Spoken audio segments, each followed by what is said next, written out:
Hi, my name is Delaney Shannon, and I am currently in my last semester at Muskegon Community College, and I plan on transferring to either Western Michigan University or Michigan State next fall, where I will major in political science.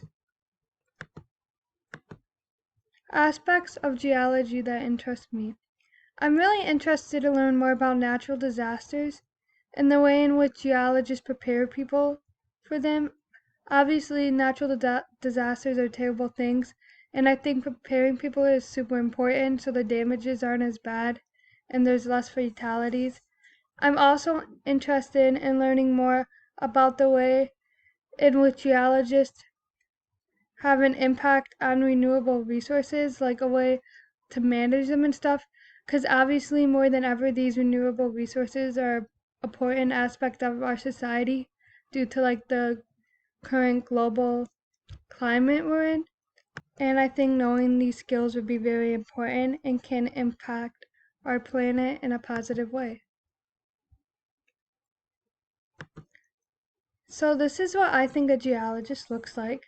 The biggest characteristics that stick out to me when I think of a geologist is obviously the tools, which she has a tool in her hand like a pick, and she also has like a rock or fossil of some sort in her hand, and she's studying it.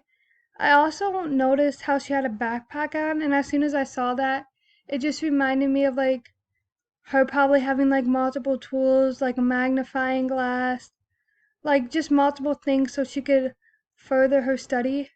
And the debris like around her really just like, I don't know, it just really made me think of like a geologist doing field work. That's why I like this image so much. And whenever I think of a geologist, I usually think of like kind of like an outfit that she has. I don't know, it just really like like the pants and the shirt, they just really like look like something a geologist would wear. Even though it's not colored, it's just like the style. And yeah, it's what I think a geologist would look like. And then here are just a few of my citations for the pictures.